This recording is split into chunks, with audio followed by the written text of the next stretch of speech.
নমস্কার বন্ধুরা, এসে গেছি নতুন একটা ভিডিও নিয়ে। আজকের বিষয়বস্তু হলো পদ্ম গাছের বীজ থেকে কিভাবে আমি চারা বানাবো। তো চলে এসেছিলাম নার্সারিতে। ভীষণই সুন্দর জায়গা আর ফাঁকা মাঠ, আর মাঠের জমিতে কত শশা গাছ, এটা ওটা গাছ হয়েছে দেখো। শশা গাছ, তারপর আম গাছ, আরও কত রকমের ফলের গাছ। আমার তো কাঁঠাল গাছ, আমার তো ভীষণই ভালো লাগছিলো নার্সারিতে এসে, তাই এদিকের ওদিকে দুটো ছবি তুলে রেখেছিলাম।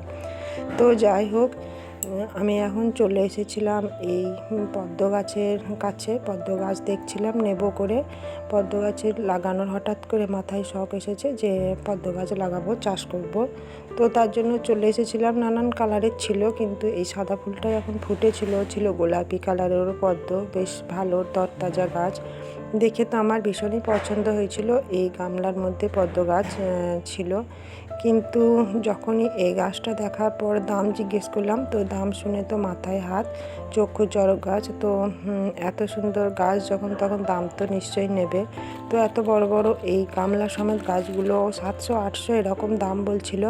তো অত টাকা দিয়ে গাছ কেনা মানে ভীষণই খারাপও লাগছিলো। তো যাই হোক, আমি এই পদ্মর বীজগুলো কিনে নিয়েছিলাম। তো দুঃখের বিষয়, একটা অনেক খুঁজে একটাই বীজ পাওয়া গেল, আর এইগুলো 20 টাকা করে পিস ছিল। আরও কিছু নেওয়ার ইচ্ছা ছিল যদিও, কিন্তু আর পেলাম না, তাই এই একটা বীজ নিয়ে এসেছিলাম। তো চলো, এখন এই গাছটা আমি কীভাবে প্রতিস্থাপন করি, মানে চারা বানাই, সেটাই তোমাদের সাথে এখন শেয়ার করব।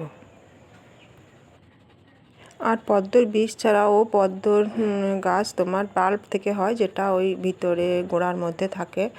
তো সেগুলো ছিল, সেগুলো প্রতি পিস 250 টাকা করে বলেছিল। তো যাই হোক, একটা বীজ নিয়ে দেখা যাক কেমন কি হয়। তো এখন এই বীজটা নিয়ে আমি বাড়িতে চলে এসেছি, আর এই খড়খড়ে মেঝের মধ্যে কিংবা কোনো ওই লোহার গ্রিল ঘষার মধ্যে যে ওই তোমার ওই সিরিজ পেপার পাওয়া যায় গ্রিলে রং করার আগে ঘষতে, সেই সিরিজ পেপার, কিংবা এই খড়খড়ে একটু প্লাস্টারের মেঝেতে যদি এভাবে হালকা হাতে কিছু টাইম ধরে ঘষতে হবে। তাড়াহুড়ো করলে হবে না, কারণ ভিতরের যে অংশ সেটা যেন একদমই ক্ষতি না হয়। উপরে শক্ত অংশটা এভাবে ঘষে নিতে হবে। হাতে টাইম রেখে বেশ অল্প সময়, মানে বেশ কিছুক্ষণ টাইম ধরে এটা হালকা হাতে এভাবে ঘষে নিতে হবে। আর ঘষার পরে এভাবে জলের মধ্যে ফেলে দিতে হবে। তো দোকানদার আমাকে বলেছিল যদি জলের মধ্যে ডুবে যায় তাহলে জানবে গাছের চারা দেবে, আর যদি ভেসে থাকে তাহলে জানবে মানে গাছের বীজটা খুব একটা ভালো নেই। তো যাই হোক, আমি এখন এইটা ফেলে দিয়ে, মানে ঘষার পর এভাবে জলে ফেলে দিয়েছিলাম। আর পরপর তার আপডেট দেখো, কদিন পর পর কী হচ্ছে সেইগুলো সমস্ত কিছুই তোমাদের কাছে তুলে ধরার চেষ্টা করছি। আর আমি এই গাছটা একটু রৌদ্র পায়, একটু হাওয়া বাতাস পায়, এরকম জানলার একটু অংশ খুলে এভাবে রেখে দিয়েছিলাম। আর মাঝে মাঝে একবার করে জলটা পাল্টে দিতে হবে, কারণ জলটা খুব ঘন, আর এইভাবে রঙটা খারাপ হয়ে যাবে। ওই জন্য আমি মাঝে মাঝে একবার করে জলটা পাল্টে দিয়েছি। আর এইভাবে রৌদ্র একটু সামান্য যেন জানলায় রৌদ্রের আভা পায়, সকালে রৌদ্রটা, দুপুরের নয়, আর একটু হাওয়া বাতাস পায়, এইরকম জায়গায় রেখে দিয়েছিলাম। আর তারপর এই গাছটা দেখো, পরপর তোমাদের আমি ডেট লিখে দিচ্ছি, কদিন পরে কেমন আপডেট সমস্ত কিছুই। তো এই গাছটা থেকে এত সুন্দর চারা বেরিয়েছে, তো আমার ভীষণই আফসোস হচ্ছে যে আর দুটো যদি পাওয়া যেত। হোক না পদ্মের গাছ লাগানো হতে দেরি, তবু তো নিজের হাতে নিজে যত্ন করে লাগাতে পারবো, এটাই আমার ভালো লাগছে। তো এখন গাছটা বেশ বড় হয়ে যাচ্ছে, প্রতিদিনই এর দিন দিন একটু একটু একটু একটু করে বেশ বাড়ছে। উপরটা অনেকটাই বড় হয়ে গেছে, আর শিকড়টা একটু কম বেরোচ্ছে, একটু মানে দেরিতে বেরোচ্ছে। তো যাই হোক, এইভাবে আমি পদ্মের চারাটা এখন নিয়ে এসেছি। আর এই যে দেখো, এই পদ্মের চারাটা এখন অনেকটাই বড় হয়ে গেছে, তাই এই গ্লাসের থেকে আরেকটু বড় পাত্রে এটাকে রেখে দেব। আর তারপর এটা আমি কিভাবে লাগাবো, কি করছি, পরের ভিডিওতে সমস্ত কিছুই তোমাদের সাথে শেয়ার করব। তো এখন এই গাছটা যেহেতু এই গ্লাসের থেকে একটু বড় হয়ে যাচ্ছে, তাই এখন এই টবের মধ্যে ঠিক এইভাবে আমি ডুবিয়ে রেখে দিলাম, যাতে করে উপরে পাতাটা উঠে আসতে পারে, আর শিকড়টা এর ফলে একটু তাড়াতাড়ি বড় হবে। তো এইভাবে রেখে দিয়ে একই রকমভাবে আমি একটু রৌদ্র ছায়া পাই। এই যে দেখো, নিচের একটা শিকড়টা একটু বেরিয়েছে, রৌদ্র ছায়া, হাবড়ো ধাপ ছায়া, সেরকম জায়গায় রেখে দেবো।